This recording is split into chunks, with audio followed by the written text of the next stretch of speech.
नमस्कार प्रेक्षक मित्रांनो, ओम नमः शिवाय. चॅनलवर नवीन असाल तर व्हिडिओला लाईक, चॅनलला सबस्क्राईब करा, तसंच बेल आयकॉनसुद्धा प्रेस करा.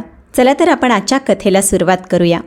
सुनंदाताई एका विमानाने मुंबईहून अमेरिकेला पोचल्या. आपल्या मुलाच्या आणि सुनेच्या घरी त्यांनी बेल वाजवली. त्यांनी सून रेवाला समोर पाहिलं आणि आनंदाने फुलून गेल्या. पण तेवढ्यातच रेवा सुनंदाताईंना म्हणाली, आई, बरं झालं तुम्ही आजच आलात. आता आलाच आहात तर लगेच कामाला लागा. स्वयंपाकघरात काय काय आणि कुठे कुठे आहे ते पाहून घ्या. पुढच्या महिन्यात माझी डिलेवरी आहे आणि तुम्ही सगळं नीट समजून घेतलं तर मला सोयीचं होईल. सुनंदाताईंना आश्चर्याचा धक्का बसला. त्यांनी घरात पाऊलही ठेवलं नव्हतं, हातपायसुद्धा धुतले नव्हते, अंघोळही केली नव्हती आणि सून लगेचच कामाला लागण्याचा हुकूम देत होती. त्यांना विचारलंही नाही, आई तुम्ही कशा आहात, तब्येत कशी आहे, चहा घ्याल का, आणि थेट म्हणते कामाला लागा. सुनंदाताई मनातल्या मनात विचार करू लागल्या, मला गावाहून परदेशात फक्त काम करायला बोलवलं आहे का? अरे ही कसली सून आहे, हिला थोडी तरी अक्कल आहे का? सुनंदाताई काहीच बोलल्या नाही. त्यांनी लगेच हातपाय धुतले आणि स्वयंपाकघरात जाऊन सगळ्यांसाठी जेवण बनवलं. घाईघाईत त्यांना काही समजलं नाही म्हणून त्यांनी पुरी आणि बटाट्याची भाजी बनवली आणि सुनेच्या हवाली केली.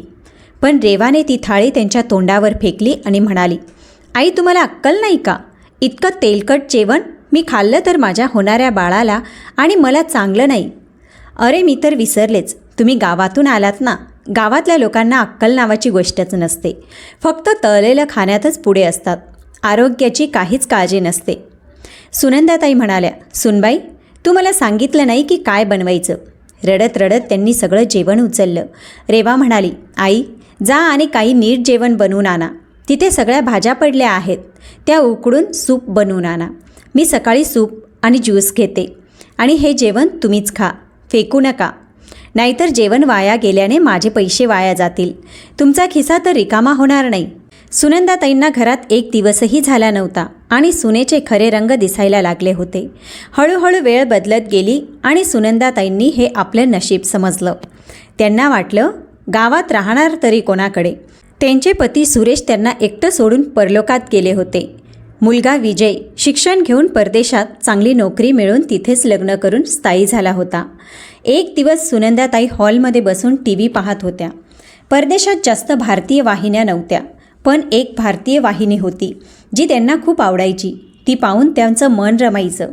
मुलगा आणि सून आपापल्या आयुष्यात मस्त होते, त्यांना कोणी बोलायला नव्हतं. तेवढ्यात रेवा जाणून बुजून आपला नवरा विजय समोर हॉलमध्ये झाडू मारायला लागली. विजय म्हणाला, रेवा हे काय करतीयस? डॉक्टरने तुला आराम करायला सांगितलं आहे ना, म्हणून तर मी आईला गावातून इथं बोलवून घेतलं आहे तुझी काळजी घ्यायला, आणि तू झाडू मारतीयस? सोप्यावर बस आणि काजू किसमिस खा. आई तू कामाला लाग. दिसत नाही का तुझी सून आई होणार आहे आणि तू तिच्याकडून झाडू मारून घेतेस? सुनंदाताई आपल्या मुलाकडे पाहत राहिल्या. त्याला त्याच्या बायकोची काळजी दिसत होती, पण त्या थोडं बसल्या तर त्याला सहन होत नव्हतं. सुनेसमोर त्या त्यांच्यावर हुकूम चालवत होता. त्या मनातल्या मनात विचार करू लागल्या, आम्हीही गावात सासू सासऱ्यांची सेवा केली होती, पण सुरेश कधीच मला म्हणाले नाहीत की माझ्या आईकडून काम करव आणि तू आराम कर. त्या विचार करत राहिल्या की बाळा परदेशात आला आणि परदेशी हवेत रंगला, आपली संस्कृती आणि सभ्यता विकून टाकली. असेच दिवस गेले आणि सुनेची डिलिव्हरी जवळ आली. सुनंदाताई खूप आनंदी होत्या, कारण त्यांच्या घरात एक लहान नातू जन्माला येणार होता.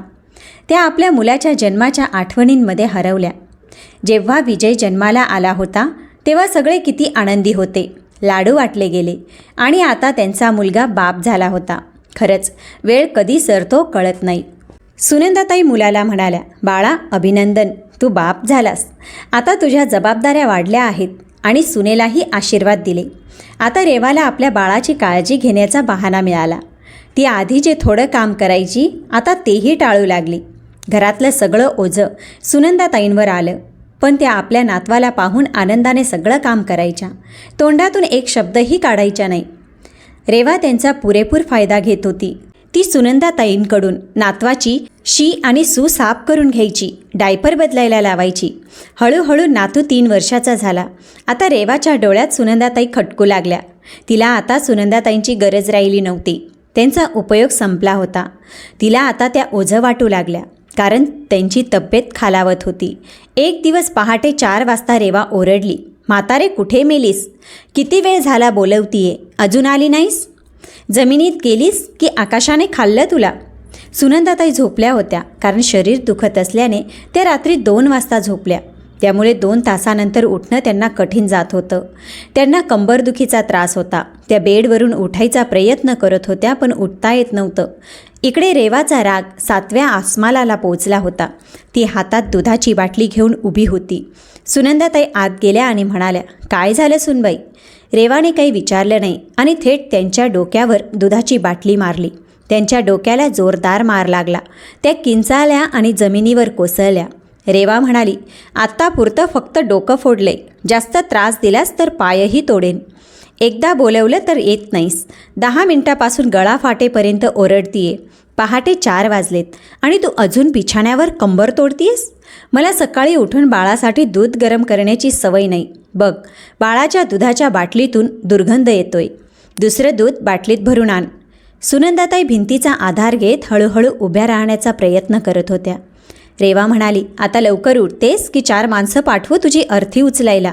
सुनंदाताई स्वयंपाकघरात गेल्या आणि खूप रडू लागल्या. त्यांचे डोळे अश्रूंनी भरले. साडीचा पदर भिजला, पण अश्रू थांबत नव्हते. रेवा स्वतःशीच बडबडत होती, मुद्दाम ही म्हातारी उशीर करते, जेणेकरून मला माझं काम स्वतः करावं लागेल. सगळं समजतं मला.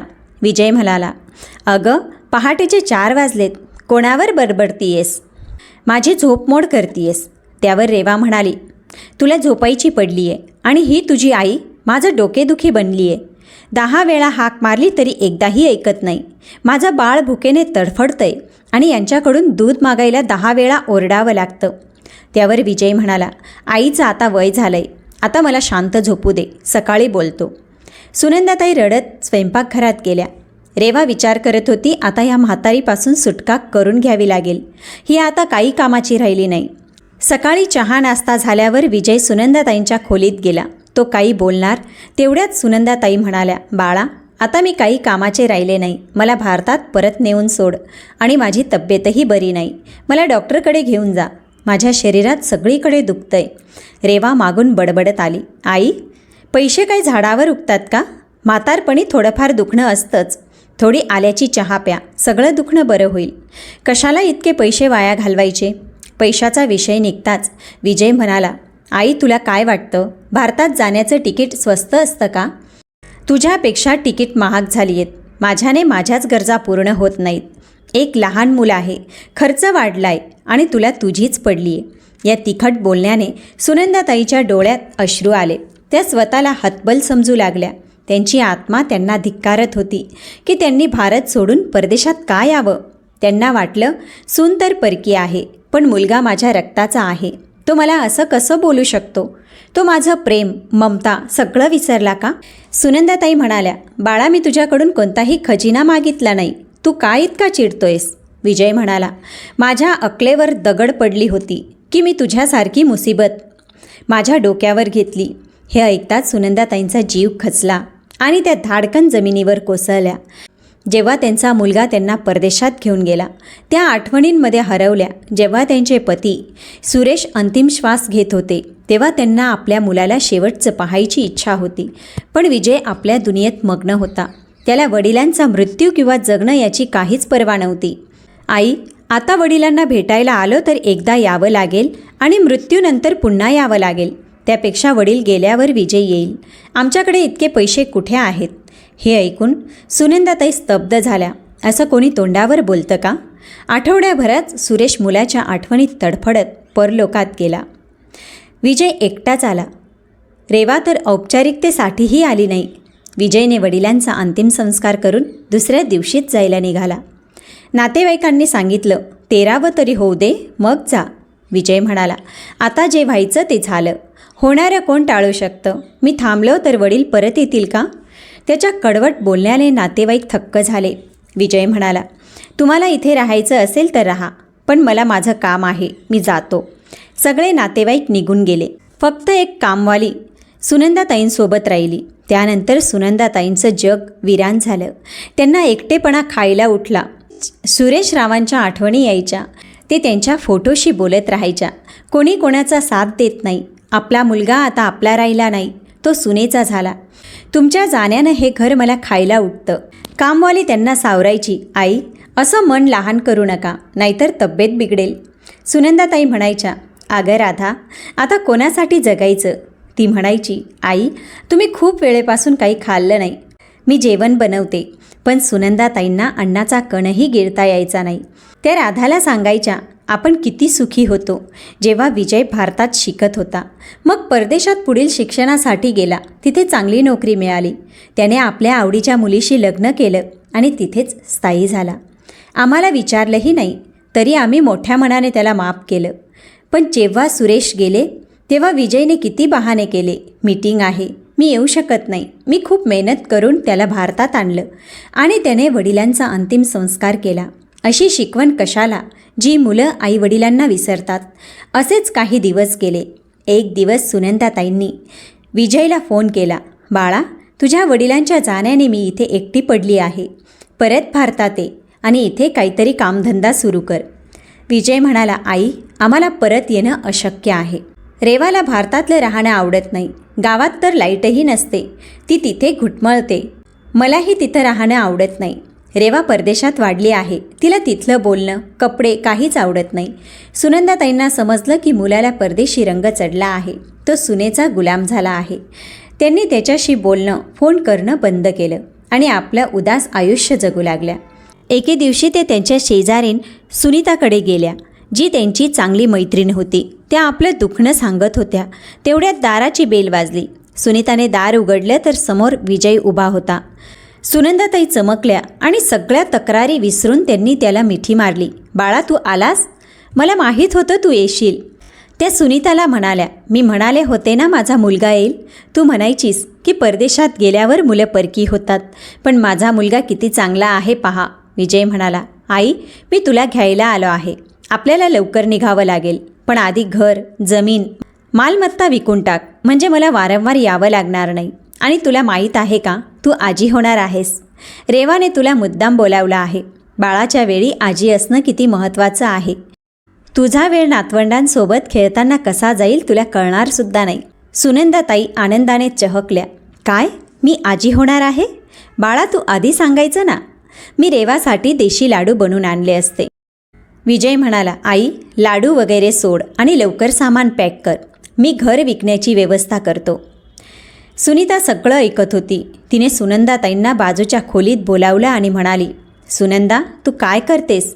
तू खूप भोळी आहेस. घाईत जमीन विकलीस तर चांगले पैसे मिळणार नाहीत आणि आजकालच्या मुलांवर विश्वास ठेवू नको. सुनीताचे पती विनय, जे प्रॉपर्टी डीलर होते, ते म्हणाले, सुनंदा जेव्हा चांगला खरीददार मिळेल तेव्हा मी तुला सांगेन. सुनंदाताईंना त्याचं म्हणणं पटलं. त्यांना घर विकायचं नव्हतं, कारण त्या घराशी सुरेश यांच्या आठवणी जोडल्या होत्या. पण त्यांनी आपल्या विश्वासू नोकराणीला म्हणजेच राधाला देखरेखेखाली घर सोडलं आणि विजयसोबत अमेरिकेला गेल्या.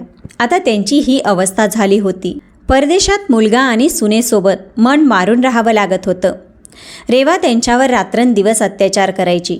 कधी जेवणही विचारायची नाही. सतत त्यांना कोसायची. कामाचं नाही, नुसतं ओझा आहे ही. नवरा तर गेला आणि ही आजारी म्हातारी आमच्या माथी मारली. एक दिवस रेवाने सांगितलं, आई चला मी तुम्हाला डॉक्टरकडे घेऊन जाते, तुम्ही थोड्या कमजोर दिसतायत. सुनंदाताईंना तिचं प्रेमाचं बोलणं खटकलं, पण त्यांना जाणं भाग होतं. ते रेवासोबत गाडीत बसल्या. विजयसुद्धा सोबत आला. रेवा म्हणाली, आई आता 12 वाजलेत, डॉक्टर 1 वाजता येणार आहेत, तोपर्यंत ज्यूस पिऊया. हा ज्यूस प्या, तुम्हाला थोडी ताकद मिळेल. सुनंदाताईंना तिचं वागणं संशयास्पद वाटलं. ज्यूस पिताच त्या बेशुद्ध झाल्या. रेवा आणि विजयने त्यांना गाडीतून उतरवून एका उद्यानात बाकड्यावर सोडलं आणि निघून गेले. त्या बेशुद्ध पडल्या होत्या. तेव्हा एक माळी आला आणि म्हणाला, आई संध्याकाळ झाली, उद्यान बंद करण्याची वेळ आहे. त्याने त्यांना हलवलं तेव्हा त्या जाग्या झाल्या. पण त्यांना इंग्रजी समजत नव्हतं. सुनंदाताईंना आपला मुलगा आणि सून आसपास दिसले नाही. त्या रडू लागल्या. त्या रेवा आणि विजयला हाका मारत उद्यानात धावू लागल्या, पण कोणी दिसलं नाही. त्या विचार करू लागल्या, मी गाडीत ज्यूस पित होते, मग इथे कशी आले? त्यांना इंग्रजी येत नव्हतं, त्यामुळे त्या कोणाला दुखणं सांगणार. लोक त्यांना रडताना पाहायचे, पण कोणी समजून घ्यायचा प्रयत्न करायचा. तर त्यांना मराठी समजायचं नाही. सुनंदाताईकडे पैसे नव्हते, मुलाचा फोन नंबर आठवत नव्हता. त्यांनी कधी स्वप्नातही विचार केला नव्हता की असा दिवस येईल. त्यांना रेवाची सगळी चाल समजली. सकाळपासून ती इतकी गोड का बोलत होती? त्यांना संशय आला होता, पण इतकं नीच कृत्य ती करेल याची कल्पना नव्हती. रडत रडत त्या उद्यानातून बाहेर पडल्या. रात्र झाली होती. रस्त्यावर त्यांना एक मंदिर दिसलं. त्यांना थोडं बळ मिळालं. त्या देवाला प्रार्थना करू लागल्या, हे परमेश्वरा, मला या संकटातून बाहेर काढ. आता मी कुठे जाऊ, काय करू? रात्रीच्या अंधारात त्या पुढे चालत होत्या. समोरून येणारी गाडी स्पष्ट दिसत नव्हती.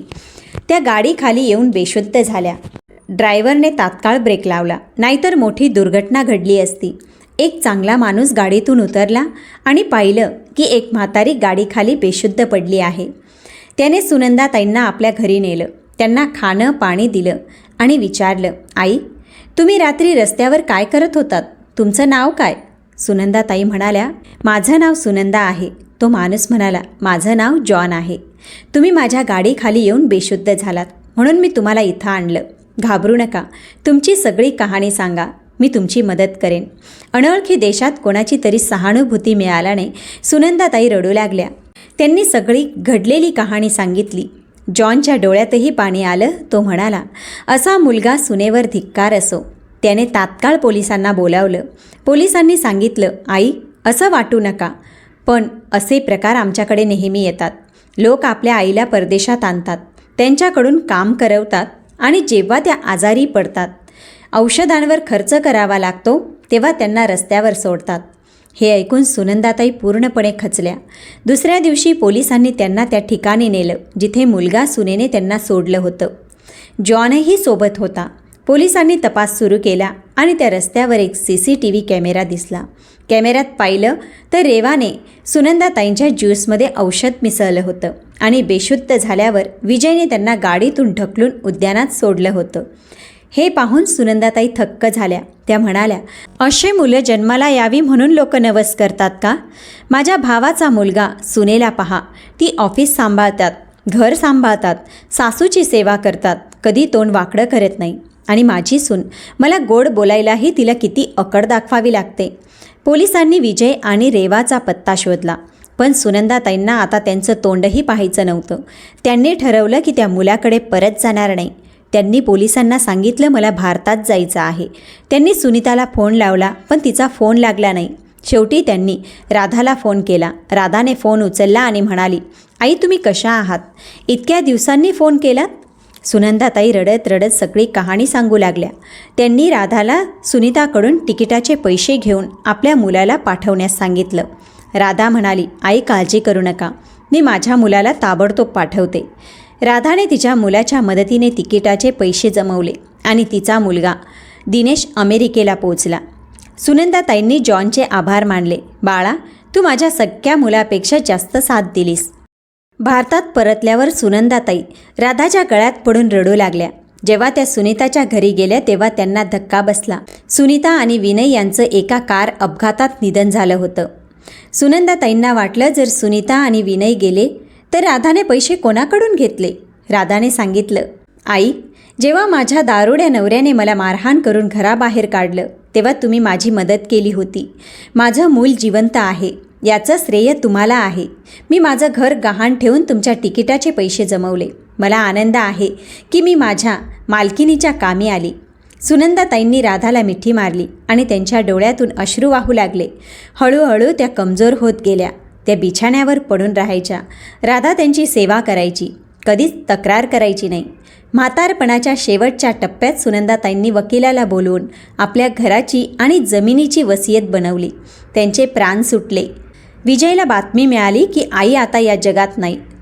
तो धावत गावात आला, विचार करत की आता आई गेली, तिची प्रॉपर्टी तरी मिळेल. त्याला कंपनीतून काढून टाकलं होतं, त्यामुळे त्यांच्याकडे खाण्यापुरतेही पैसे नव्हते. पण वसियत वाचली गेली. मी सुनंदा, माझ्या शुद्धीत माझं घर आणि जमीन माझ्या नोकराणी म्हणजेच राधाच्या नावावर करते.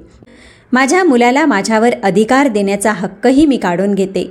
राधाचा मुलगा दिनेश यासाठी योग्य आहे. विजय आणि रेवा थक्क झाले. जॉन हा दुसरा तिसरा कोणी नव्हता, तर विजयच्या कंपनीचा बॉस होता. त्याने CCTVमध्ये विजयला ओळखलं आणि त्याला कंपनीतून काढून टाकलं. विजय आणि रेवा पश्चाताप करत राहिले. कदाचित त्यांनी आईसोबत असं वागलं नसतं तर आज त्यांच्याकडे जमीन जायदाद घर सगळं काही राहिलं असतं.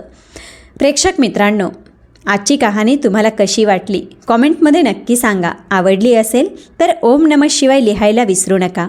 चला तर भेटूया पुढच्या व्हिडिओत.